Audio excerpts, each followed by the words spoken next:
So ons is in 'n reeks, dankie, oor die Heilige Gees. Ons kan maar aangaan daar agter op die skerm ook. Thanks julle, dankie, ek waardeer. En in hierdie reeks het ons die gepraat oor die gedagte van ons is nooit alleen nie. En vanmôre wil ek saam met jou verder kuier oor wat dit beteken, die nooit alleen gedagte van die Heilige Gees, wat altyd by ons is. En wat ek gedink het om vanmôre te doen is, ek wil vanmôre so bietjie teruggaan en opsom wat ons tot nou toe gedoen het. Iemand vra vir my vanmôre, gaan ons weer vandag huil? Sê ek, jong, ek weet nie. Maar wat ek wil doen is, ek wil 'n opsomming doen van die reeks tot nou toe, en 'n paar nuwe goed sê, en dan wil ek jou uitstuur met 'n challenge vanmôre. Want volgende week bedien Johan Stein by ons.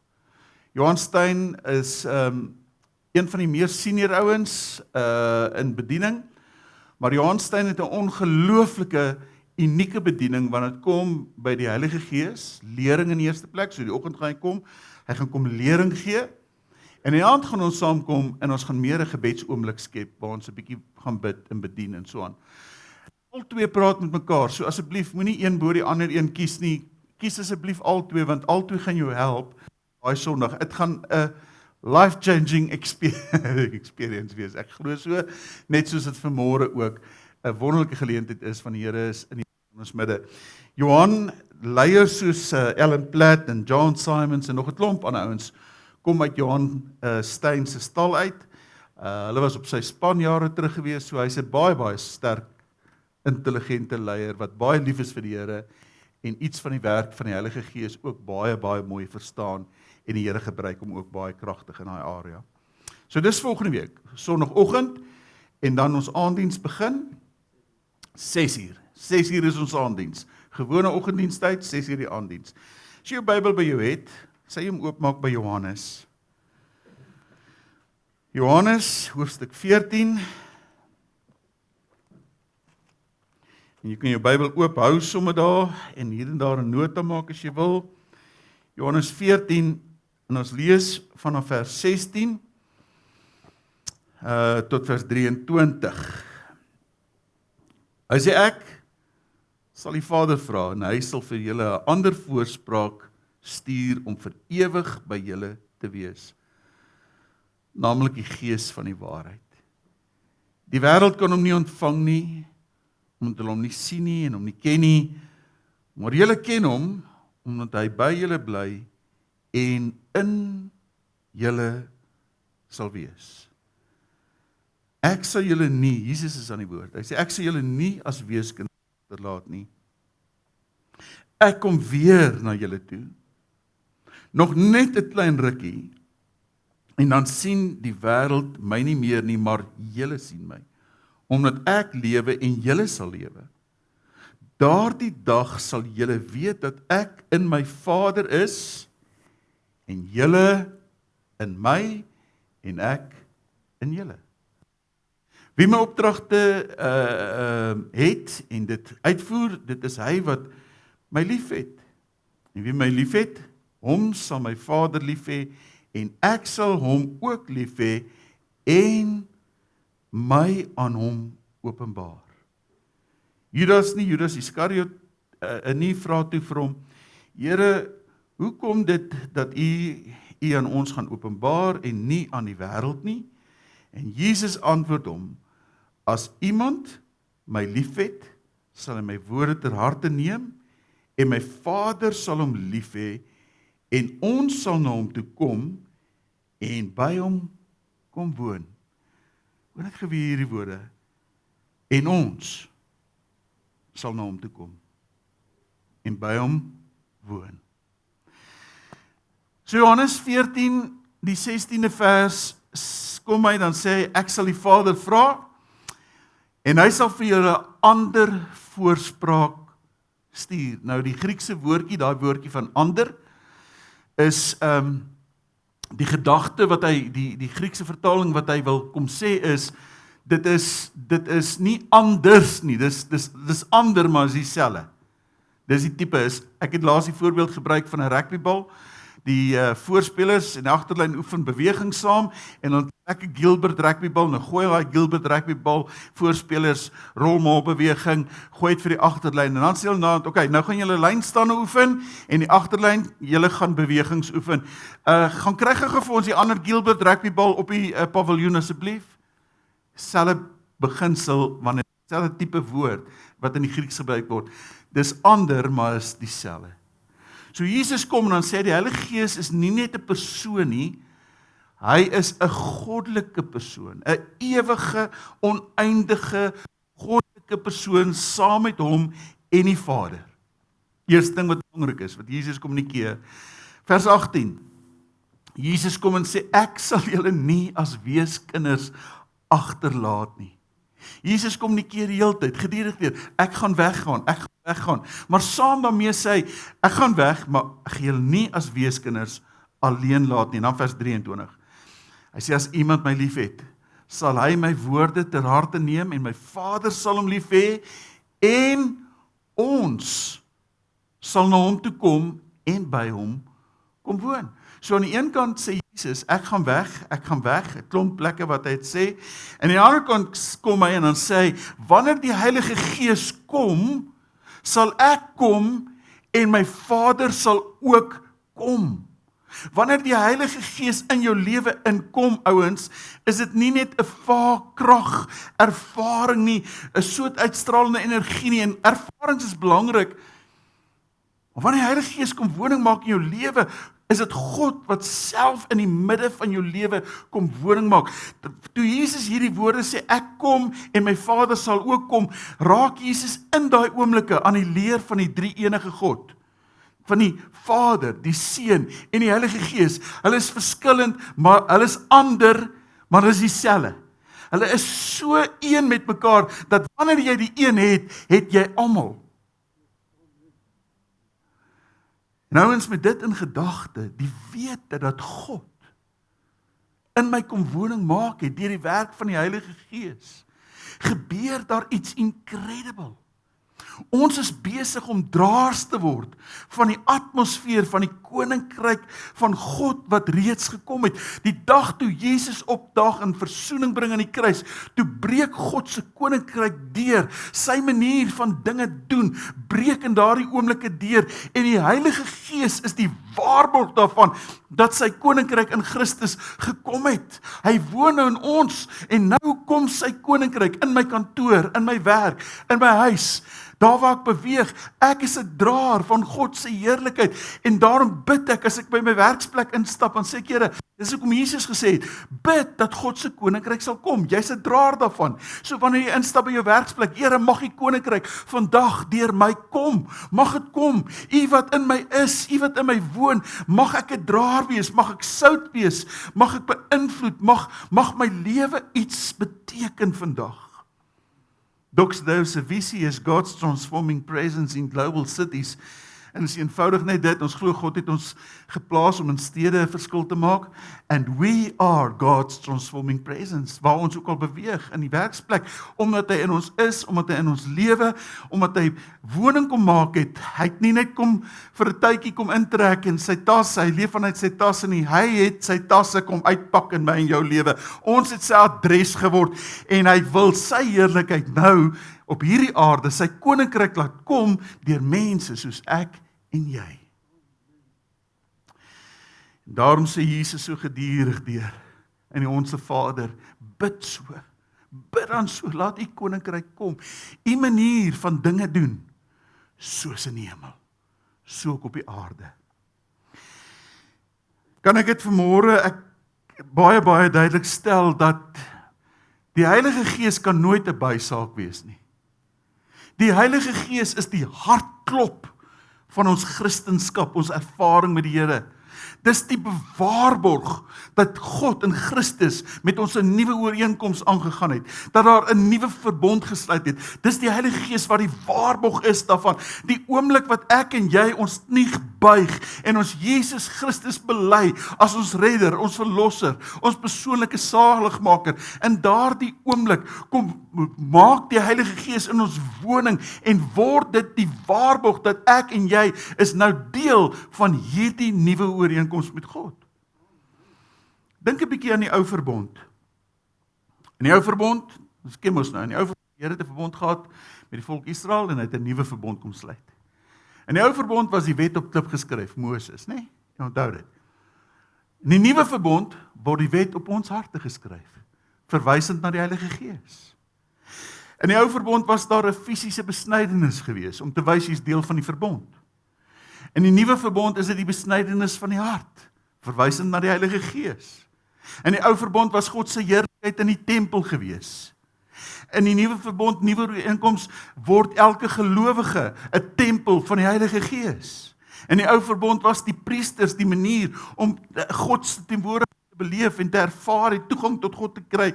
In die nuwe verbond het ons almal deur die werk van die Heilige Gees toegang tot God. Die Heilige Gees is die waarborg. Ouens, ons gaan baie ervarings met die Heilige Gees hê, maar dit kan nooit net 'n ervaring wees nie. Dis altyd baie meer as dit.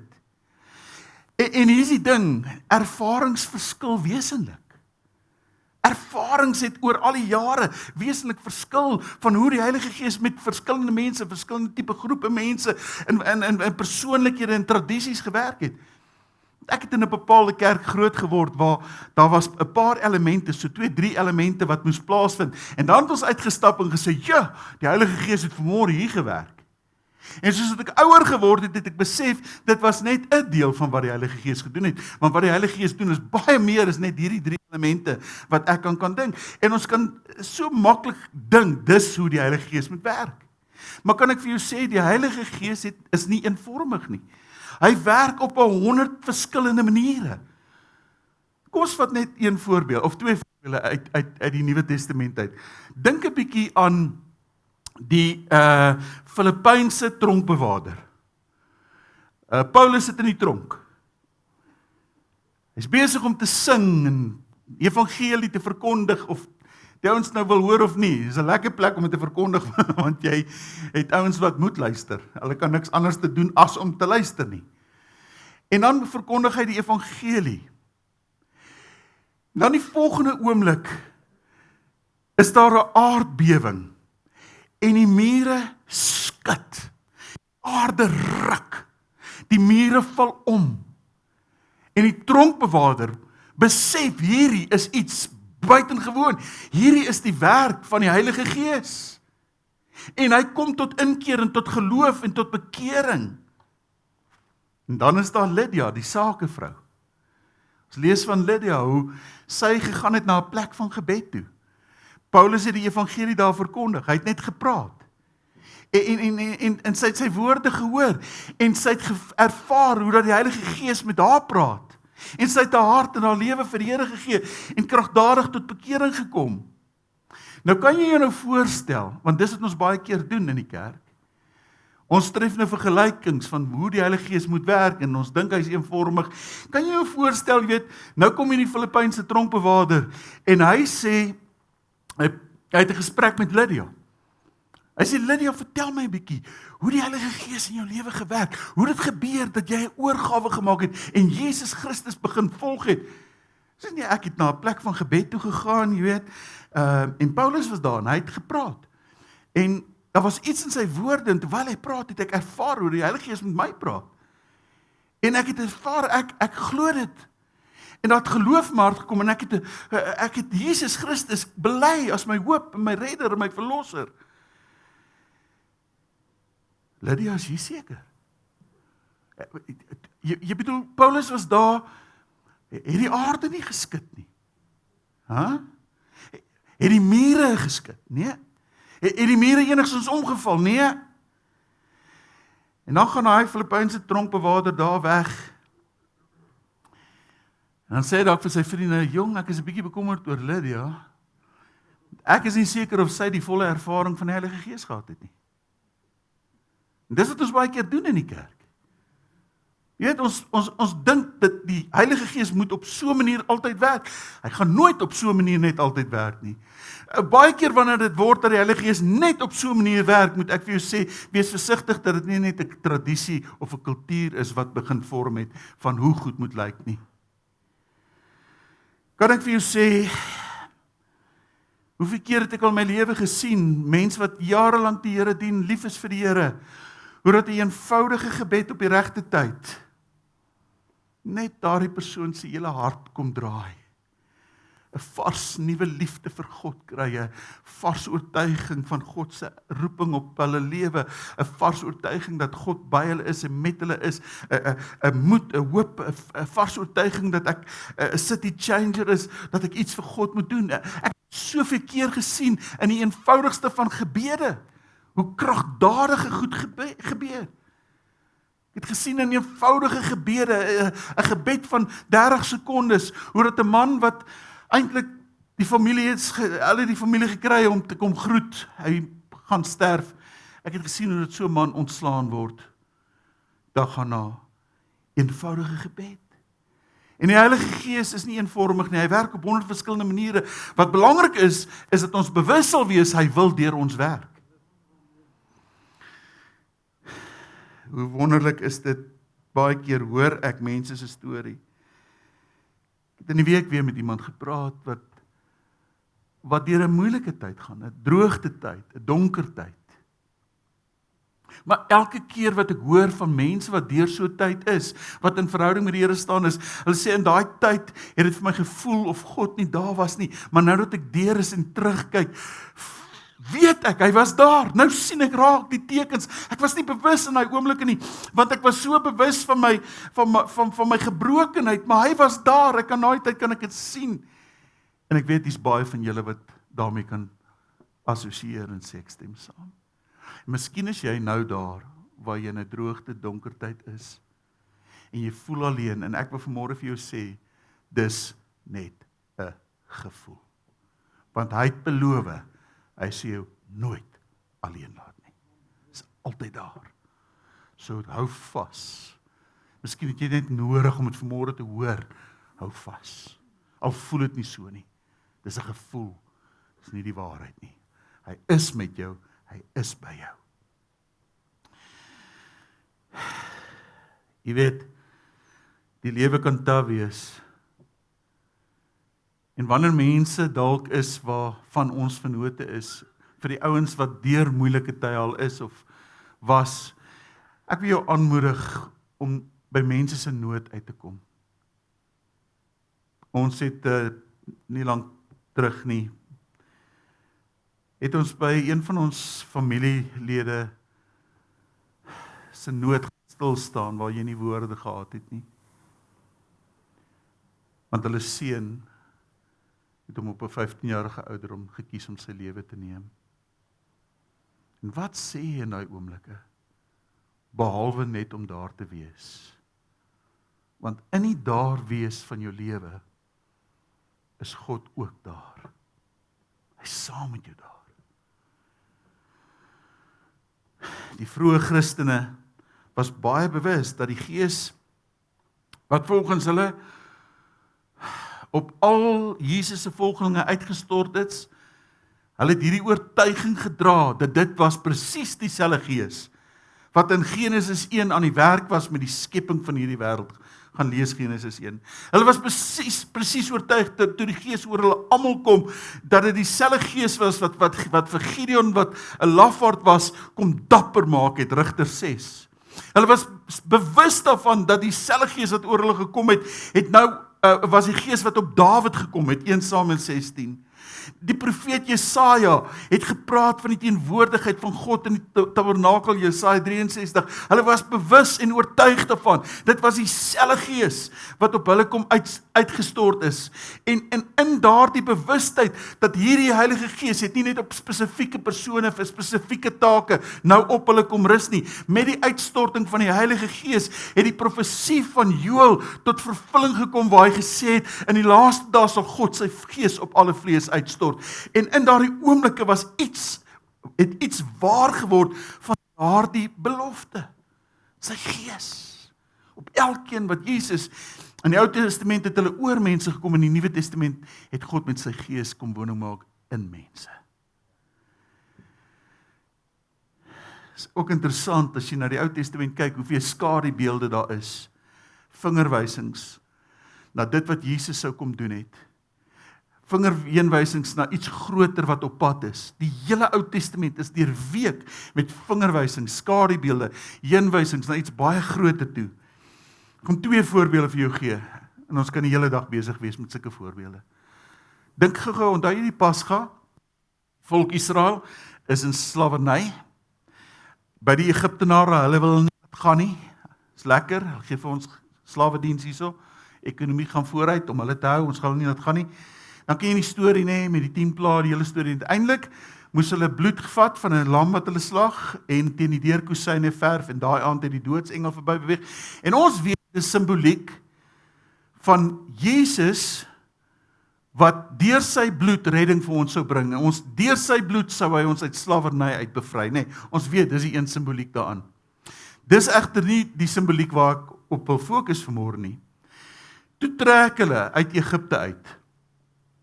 Kom by die berg Sinaï aan en Moses gaan op teen die berg en op die 50ste dag kom hy af met die 10 gebooie. 50 dae. Jesus word gekruisig, staan op uit die dood, 40 dae op aarde, gaan hemel toe, kom af met die Heilige Gees, 50 dae later. Gaan die wet nie meer op klippe skryf nie, sal die wet in julle harte kom skryf. Presies 50 dae. 50 dae totdat hulle met die wet afgekom het, die fisiese wet, 50 dae totdat die wet in ons harte geskryf geword, die Heilige Gees. En die vraag is, was die kans vir toevalligheid, en ek sê absoluut 0. En dit is waar ons die woord Pinkster vandaan kry, en vandag is terloops Pinksterdag ook. Die Engels praat van Pentekost, die Grieks is Pentekoste, wat beteken 50ste. 50ste. Die tweede skadubeeld of vingerwysing is Eksodus hoofstuk 40, waar hulle die tabernakel met soveel sorg gemaak het, nê. En daai soveel sorg, ek onthou toe God my en jou gemaak het ons met soveel sorg gemaak, die kroon van sy skepping, sodat hy eendag in ons sal kom woon, die kroon van sy skepping. Nou maak hy die tabernakel met soveel detail, soveel sorg, en nou kom hy God self, en in die woestyn, in die tabernakel, kom maak God woning. Hier in die woestyn het hulle gereis, daai tabernakel moes hulle optel, en hulle moes hom verder vat, wat verteenwoordig het God se teenwoordigheid, en skielik breek God dit oop, dat daar gaan 'n dag kom, waar sy teenwoordigheid nie beperk sal wees tot 'n plek nie, maar waar sy teenwoordigheid sal wees, dit gaan saam met jou beweeg, oral waar jy gaan, soos wat hulle die tabernakel gedra het, behalwe dat ek en jy die tempel van die Heilige Gees sal word, en ons sal hom nou saam met ons dra. Alle skadubeelde, heenwysings waar God wil sê, hier's iets groter op pad, hier's iets meer op pad.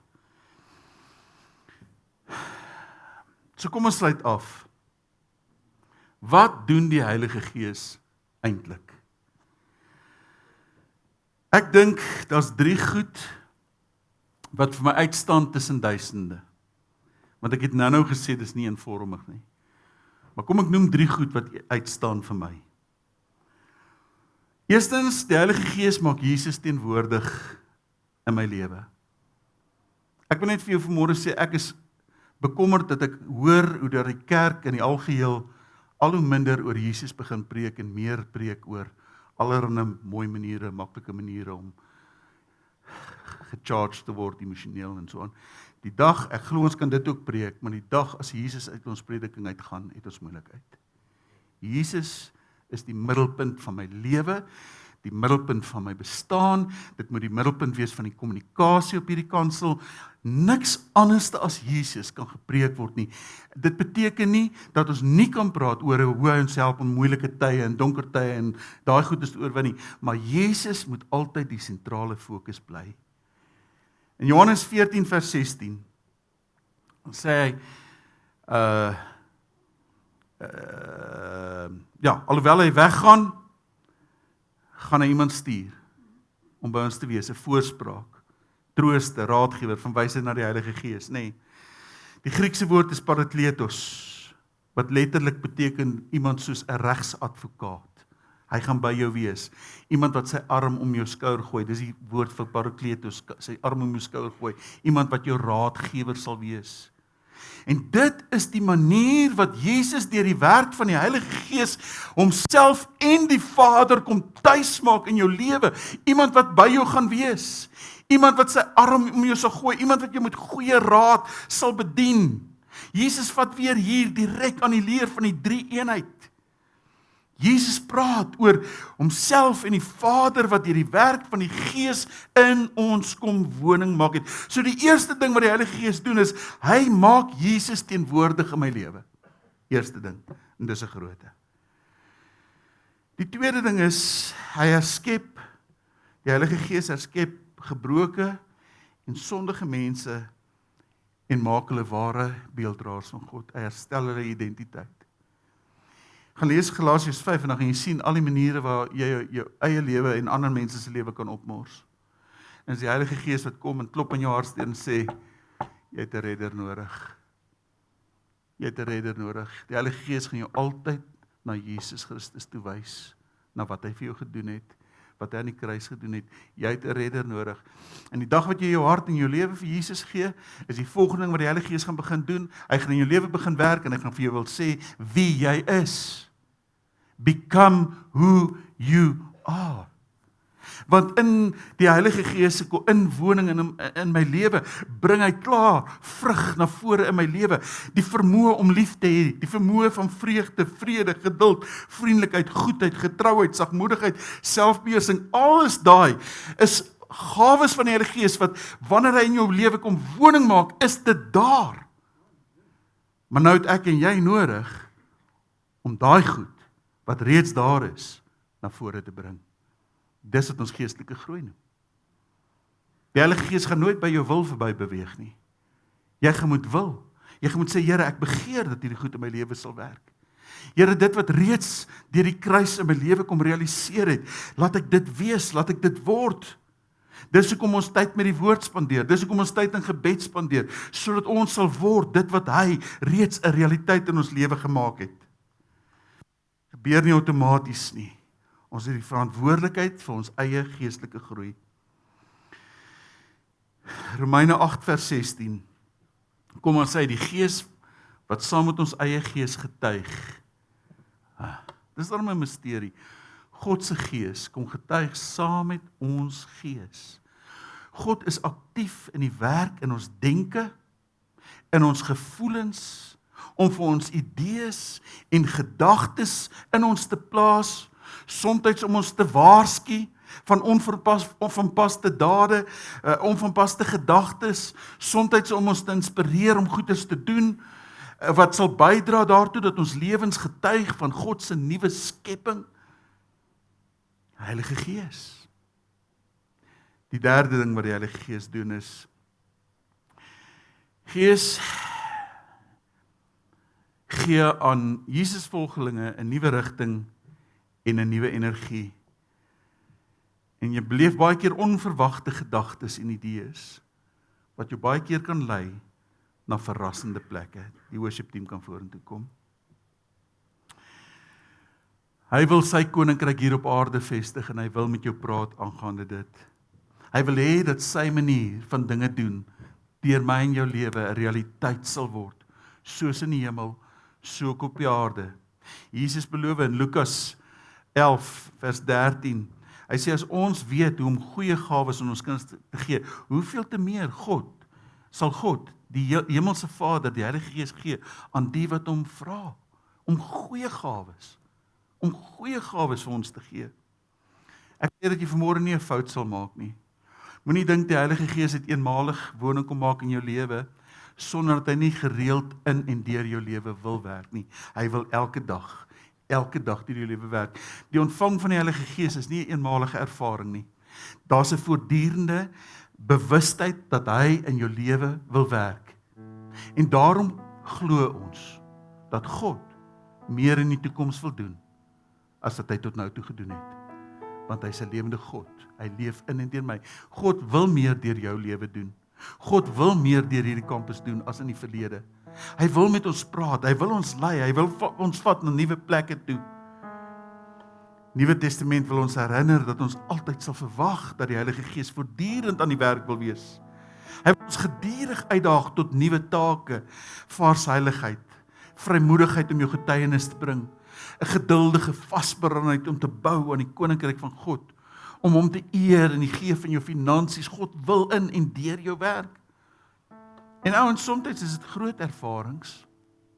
Ek het julle al vertel van my waterorrel ervaring as 'n tienerseun, waar ek my getuienis aan een volwasse Indeerman gegee het, en uiteindelik, lang storie kort, daar oor die 30 van hulle tot bekering gekom, in so mate 'n kragtige werk van die Heilige Gees op die waterorrel se gronde, dat tot die sekuriteitswag 'n swart man na my toe kom en sê, hy weet nie wat hy aangaan nie, en hy het so iets nog nooit gesien, beleef nie, maar hy wil graag ook sy hart vir die Here gee. Ek kan jou vertel van groot ervarings.